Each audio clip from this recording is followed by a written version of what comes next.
नमस्कार मित्रांनो, fintech with Sudhanshu या चॅनलवर आपलं स्वागत आहे. तर आज मी तुम्हाला इन्व्हेस्टिंग वर्सेस ट्रेडिंग या विषयावर बोलणार आहे.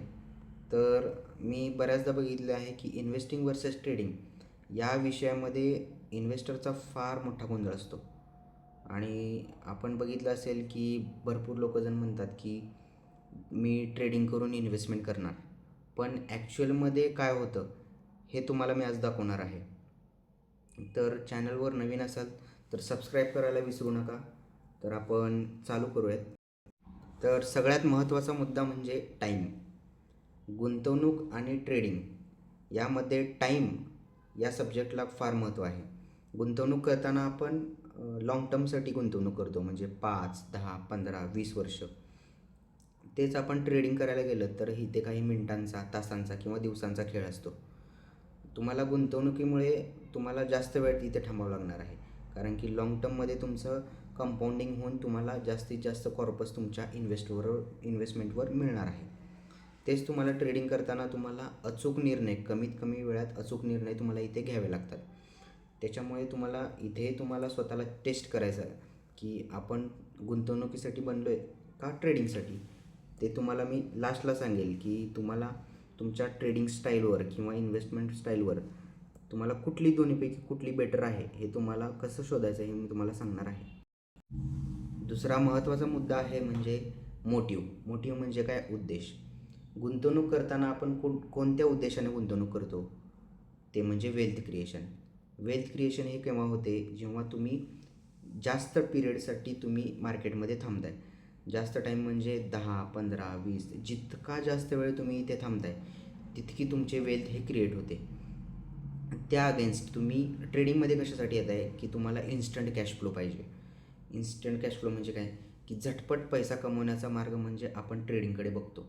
पण मी ते तुम्हाला सांगू इच्छितो की जसं झटपट पैसा कमवण्याचा मार्ग हा ट्रेडिंग आहे, तसाच पटपट पैसा गमवण्याचा पण मार्ग हा ट्रेडिंग आहे.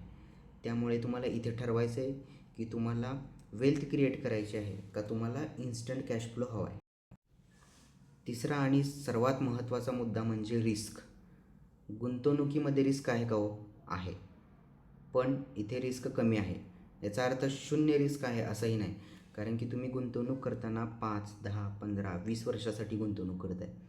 पण समजा तुम्हाला अचानकच पैशांची गरज लागली आणि 1 वर्ष किंवा 1.5 वर्षानं तुम्ही तुमची गुंतवणूक चेक करायला गेलात, तर त्यावेळी तुम्हाला तुमची गुंतवणूक मायनसमध्ये पण दिसू शकते. त्यामुळे तुम्हाला इथे जास्तीत जास्त पिरियडसाठी तुम्हाला इथे थांबायचं आहे. साहजिक आहे, इथे रिस्क कमी आहे, पण शून्य रिस्क आहे असंही नाही. तेच बघायला गेलं तर ट्रेडिंगमध्ये हाय रिस्क इन्व्हॉल्व आहे, कारण की तुम्हाला अतिशय कमी वेळात तुम्हाला अतिशय अचूक निर्णय घ्यायचे आहेत. म्हणजे तुमच्या जो काही टेक्निकल ॲनालिसिसच्या अभ्यासावर तुम्हाला इथे इन्स्टंट डिसिजन घेऊन तुम्हाला जे काही प्रॉफिट आणि लॉस हे शेवटी होणार आहे ते तुम्हाला इथे ॲक्सेप्ट करावंच लागणार आहे. त्यामुळे इन्व्हेस्टिंगमध्ये रिस्क कमी आहे आणि ट्रेडिंगमध्ये हाय रिस्क इन्व्हॉल्व आहे.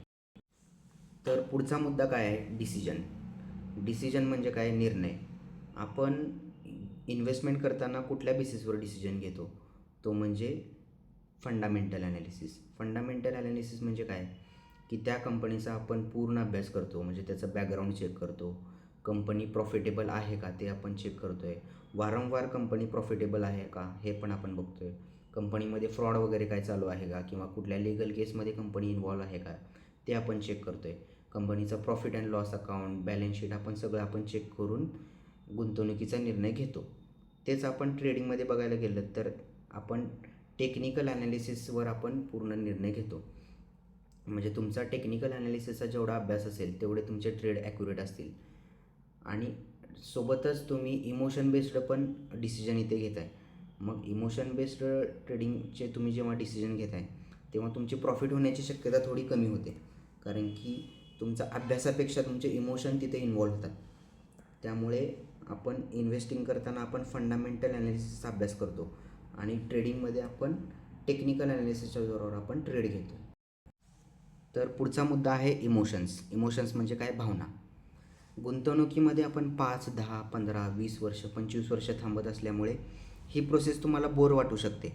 पण माझ्या दृष्टीने ही बोर जरी असली तरी ही सगळ्यात सुरक्षित अशी प्रोसेस आहे, कारण की लाँग टर्ममध्ये तुम्ही थांबत असल्यामुळे तुमच्या पैशांना जोखीम ही कमी होते.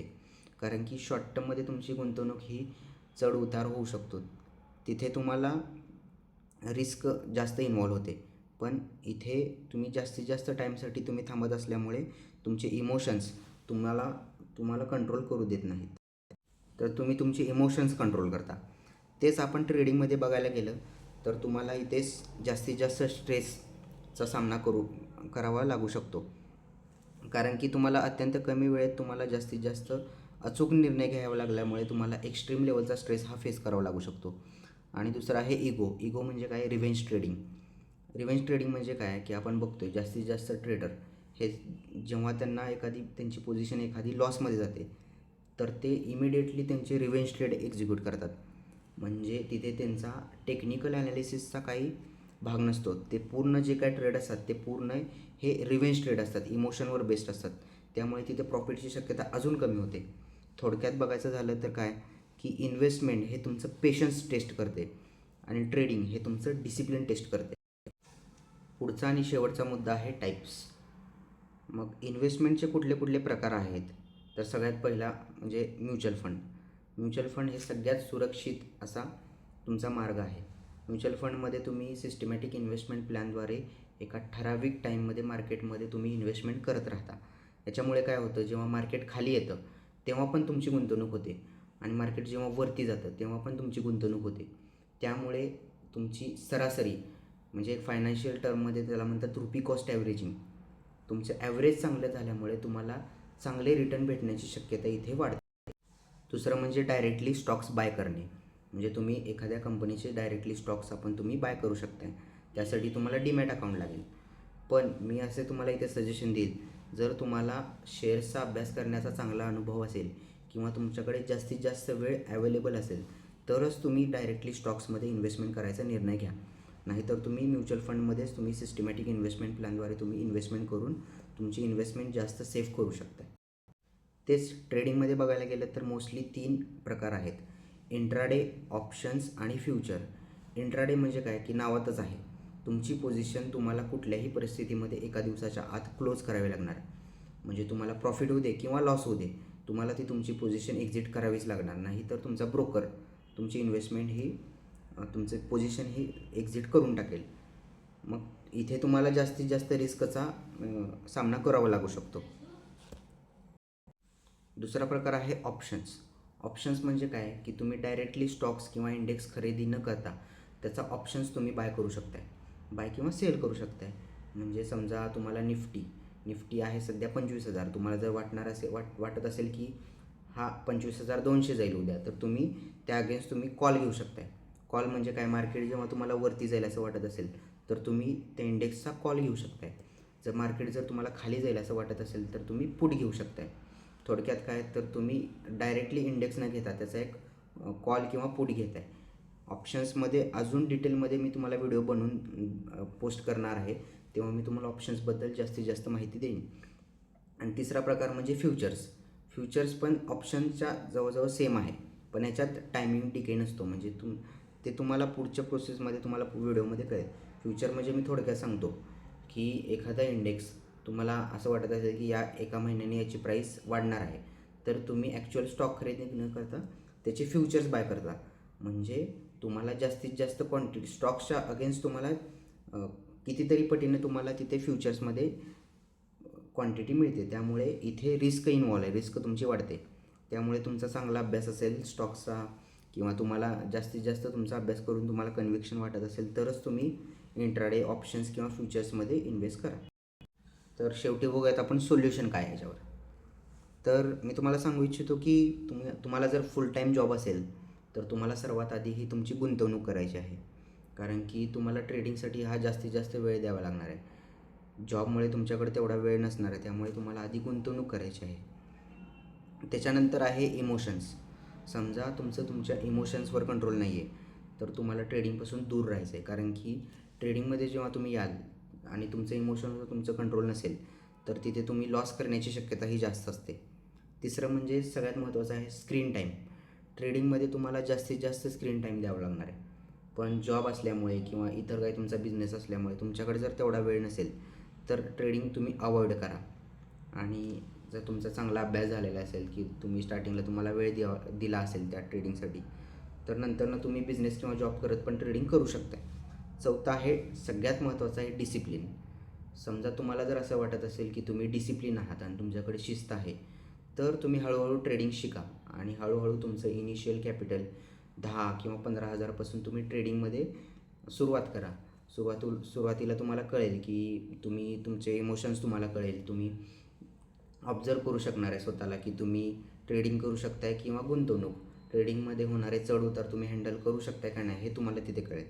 तर फायनली हेच मला तुम्हाला सांगायचं होतं की गुंतवणूक ही तुम्हाला हमखास करायची आहे. लाँग टर्मसाठी तुम्हाला गुंतवणूक ही करायचीच आहे.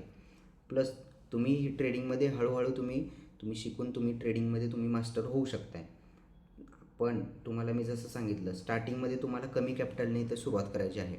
10, 15, 20,000 कमी कॅपिटल घेऊन तुम्ही जास्तीत जास्त इथे शिकण्याचा प्रयत्न करा. मग तुम्हाला हळूहळू ट्रेडिंगमध्ये पण सक्सेस भेटेल. तर सांगण्याचा मुद्दा एवढाच होता की तुमच्या स्टाईलनुसार तुम्ही इन्व्हेस्टमेंट किंवा ट्रेडिंग हे चूज करा.